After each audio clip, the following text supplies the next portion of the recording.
Christmas Day here, New York Giants and the Philadelphia Eagles. This is out to 13.5 in favor of the Eagles. 43 is our total.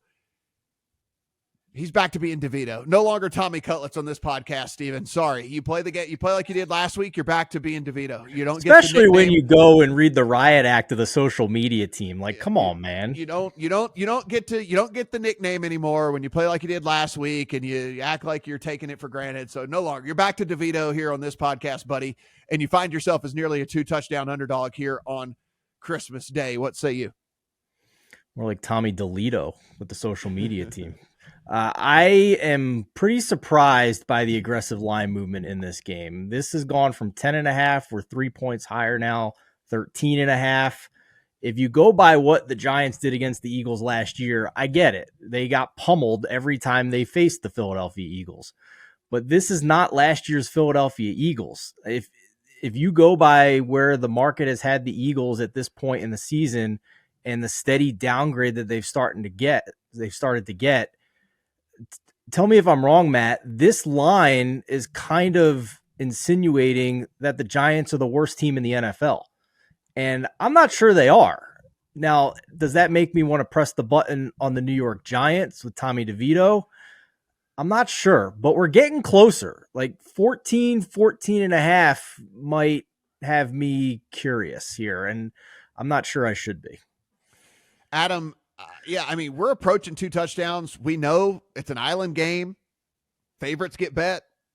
It's legalized sports betting in Philly. People are sitting at home, had a few cocktails by the time this rolls around. Like, wouldn't surprise me to see this thing hit 14.5 by the time it's all said and done. I guess the question is that too much?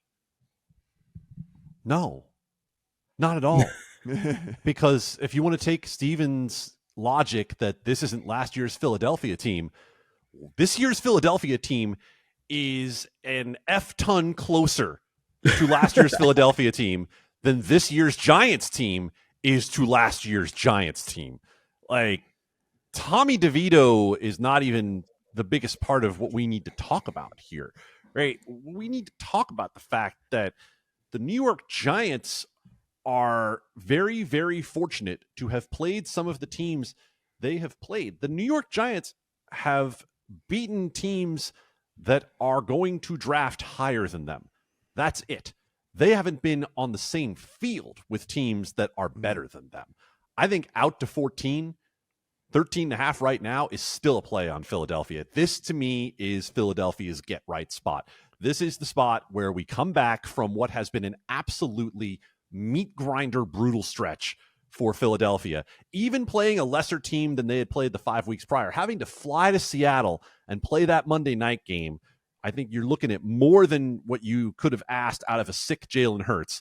And now you come back against this Giants team that looked anemic against the Saints last week, and you see that this should be the one-way traffic that it has been to Philadelphia. Once we're up to 14 and over 14, I can see where your caution comes in.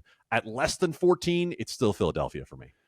Yeah, the total is interesting to me because, and Adam, stop me if I'm wrong here, but the Eagles playing into the mid-30s wouldn't surprise me in this game. And so we're only asking for 43 points. Can the Giants get anything at all? Can they get even a garbage time touchdown in this game?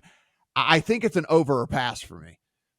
Yeah, they absolutely can get a garbage time touchdown because that's how bad the Philadelphia secondary is, right? Go back and watch the painful supercut of James Bradbury getting beaten for every single completion on Drew Lock's winning touchdown drive last week. You want to talk about a sentence that wouldn't have been uttered 2 years ago. That's one right there, but that's where we are right now with Philadelphia. So yeah, I could see an over. Guys, everything we do absolutely free here at The Line, so please go ahead, hit that subscribe button down below. If you head over to thelines.com, upper right-hand corner is the Discord. That is absolutely free as well. And if you want to, go ahead, leave us some comments down there. We'll read them. Steven reads them anyway. I don't know. Steven reads them anyway. Like, we'll go leave some comments down there, and we can always answer some of those things if you want that prop finder in the middle of the page at thelines.com as well. You got to use the prop finder. Make sure you're getting the best number and the best odds and the best juice at the best book. So be sure and do that as well. For Steven, for Adam, happy holidays, Merry Christmas, and good luck on all of your bets.